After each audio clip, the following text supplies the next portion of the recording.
USA study visa की गल कर लैने आ। कुछ समा पहला तक बहुत सारे अच्छे पॉजिटिव रिजल्ट भी देखे गए। अज के टाइम की कंडीशन भी समझने की गल करदी हां, किस तरह के ट्रेंड चल रहे हैं, पॉजिटिव रिजल्ट आ रहे हैं या फिर थोड़ा जा औखा नज़र आ रहा है, और किस तरह की प्रोफाइल्स नूं किस तरह के कोर्सिज दे नाल अगे वधना चाहिए है। इंटरव्यू बेस्ड वीज़ा है, असीं सारे जानते हैं। तो इंटरव्यू के लिए जिहड़े तुहाडे सवाल ने वो भी शामिल रहण ही वाले ने।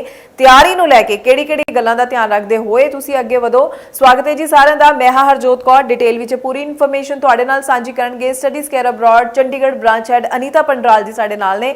बहुत बहुत स्वागत है जी। सत श्री अकाल। सत श्री अकाल जी अनीता जी, सब तो पहला तो जरूर दसो अज के टाइम च अगर गल करिए रिजल्ट्स की यूएसए स्टडी वीज़ा नूं लैके किस तरह के रिजल्ट्स देखे जा रहे हैं, किन्ने कु पॉजिटिव ने, किस तरह की प्रोफाइल्स नूं जो है यूएसए स्टडी वीज़ा के लिए फटाफट अप्लाई कर ही लेना चाहिए है, और इंटरव्यू नूं लैके भी कुछ टिप्स कुछ खास पॉइंट्स स्टूडेंट्स नाल जरूर शेयर करना जी। सो मैम अगर यूएस की अगर मैं बात करूँ तो यूएस में profile matters a lot, because अगर आपकी प्रोफाइल अच्छी है तभी आपके लिए जो यूनिवर्सिटी है वो यूनिवर्सिटी अच्छे से हम चूज़ कर पाएंगे।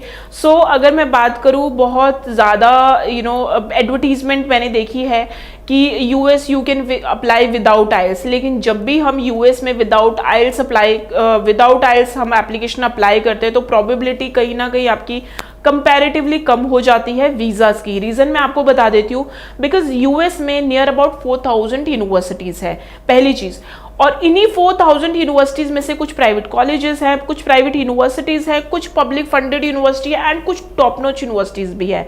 तो जहाँ पे हम विदाउट आइल्स की बात कर रहे हैं तो बहुत सारे प्राइवेट कॉलेजेस या फिर जो बहुत नए कॉलेजेस हैं they are accepting the application, just कि उनके पास एक स्टूडेंट्स आ जाए, उनके पास एक स्टूडेंट का वॉल्यूम आ जाए, लेकिन उसमें जो वीज़ा के जो चांसेस होते हैं उन प्राइवेट कॉलेजेस में या फिर जो बच्चा विदाउट आइल्स अप्लाई करता है तो सिर्फ 1% रहता है, यानी कि 100 में से सिर्फ एक बच्चा होगा जिसको वीज़ा मिलेगा। ये भी मैं आपको ये बोल रही हूँ कि अगर स्टूडेंट बहुत अच्छे से अपने आप को अपेयर कर पाए या अपने आप को बता पाए कि मैं क्यों यूएस में जा रहा हूँ। तो कुछ स्टूडेंट्स तो ऐसे भी होते हैं कि दे कैन नॉट एक्सप्लेन कि why they are going to US and why they have chosen this subject, why they have chosen this course. So जब भी आप यूएस में अप्लाई करें हमेशा से आपके जो यूएस में वो 2 पैरामीटर्स रहते हैं, one is academic, second one is IELTS. अगर आपका अकेडमिक कम भी है 55, 52%, एनीथिंग इन 50%, बट आपका आइल्स 6.5 नॉट लेस देन 6 और मे बी 7 बैंड है, तो आपके लिए जो यूनिवर्सिटी है वो अच्छी चूज की जा सकती है on the ground of your IELTS.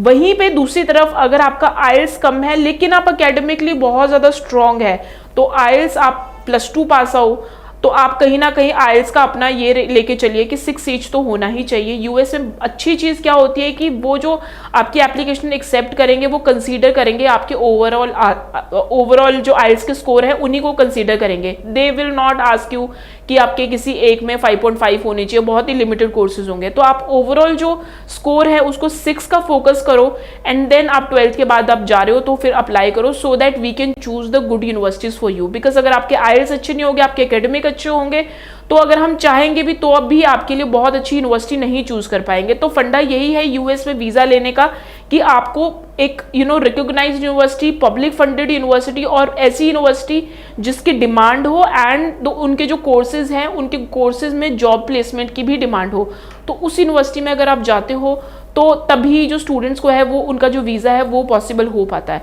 Because US is totally based on the interview, और जब आप इंटरव्यू देने जाते हैं तो यूएस कहीं ना कहीं आपसे जो इंटरव्यू के क्वेश्चंस पूछते हैं तो उनका हर उसमें एक ये क्वेश्चन तो होगा ही होगा, for which university you are applying. अगर ये यूनिवर्सिटी का अगर आपने आंसर ये दे दिया कि मैं किसी ऐसी ही रैंडम किसी कॉलेज में अप्लाई करने जा रहा हूँ, तो आप अपने आप को एक्सप्लेन कर ही नहीं पाओगे कि आप इस कॉलेज में क्यों अप्लाई कर रहे हो।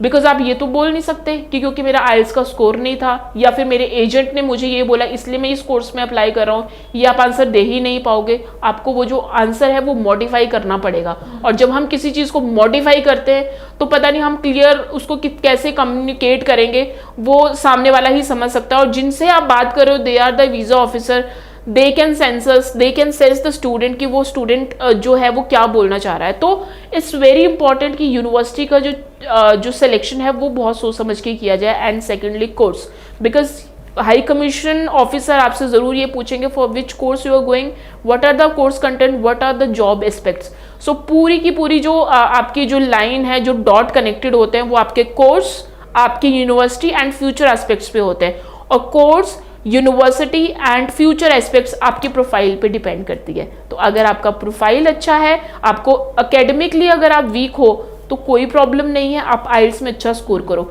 अगर आपके आइल्स बहुत अच्छे हैं, अकेडमिक थोड़ा सा ऊपर नीचे हो जाता है, कोई प्रॉब्लम नहीं है। आपने एक चीज़ को बिल्कुल स्ट्रॉन्ग रखना है। बाकी की जो सारी चीज़ें हैं, फंड का इतना प्रॉब्लम नहीं होता है, they will accept the 1 year day old funding. It's all about your confidence, it's all about your research. जितना रिसर्च करोगे उतना आप अपने आप को बहुत अच्छे से एक्सप्लेन कर पाओगे। ਜੀ ਜੀ ਬਿਲਕੁਲ। ਸੋ ਤੁਸੀਂ ਸਮਝ ਚੁੱਕੇ ਹੋ ਕਿ ਕਿਵੇਂ ਤੁਸੀਂ ਪੂਰੀ ਤਿਆਰੀ ਕਰ ਸਕਦੇ ਹੋ। ਅਗਰ ਤੁਸੀਂ ਯੂਐਸ ਸਟੱਡੀ ਵੀਜ਼ਾ ਦੇ ਲਈ ਅਪਲਾਈ ਕਰਨਾ ਹੈ ਜਾਂ ਉਸ ਦੀ ਤਿਆਰੀ ਬਾਰੇ ਸੋਚ ਰਹੇ ਹੋ ਤਾਂ ਜ਼ਰੂਰ ਇਹਨਾਂ ਗੱਲਾਂ ਦੇ ਉੱਪਰ ਫੋਕਸ ਕਰਦੇ ਹੋਏ ਹੀ ਅੱਗੇ ਵਧੋ। ਕੋਈ ਸਵਾਲ ਹੈ ਮਨ ਦੇ ਵਿੱਚ ਤਾਂ ਜ਼ਰੂਰ ਜਿਹੜਾ ਨੰਬਰ ਡਿਸਪਲੇ ਹੈ ਇਸ ਦੇ ਉੱਪਰ ਕਾਲ ਕਰੋ, ਪੂਰੀ ਜਾਣਕਾਰੀ ਲਓ। ਬਹੁਤ ਬਹੁਤ ਥੈਂਕਸ ਅਨੀਤਾ ਜੀ ਇਹ ਪੂਰੀ ਇਨਫੋਰਮੇਸ਼ਨ ਸਟੂਡੈਂਟਸ ਦੇ ਨਾਲ ਸ਼ੇਅਰ ਕਰਨ ਦੇ ਲਈ। ਅੱਗੋਂ ਵੀ ਅਸੀਂ ਸਟੂਡੈਂਟਸ ਦੇ ਲਈ ਇਸੇ ਤਰ੍ਹਾਂ ਨਾਲ ਹੋਰ ਇਨਫੋਰਮੇਟਿਵ ਵੀਡੀਓਜ਼ ਲੈ ਕੇ ਆਉਂਦੇ ਰਵਾਂਗੇ। ਫਿਲਹਾਲ ਹੀ ਦਿਓ ਜੀ ਇਜਾਜ਼ਤ। Thank you so much. Thank you.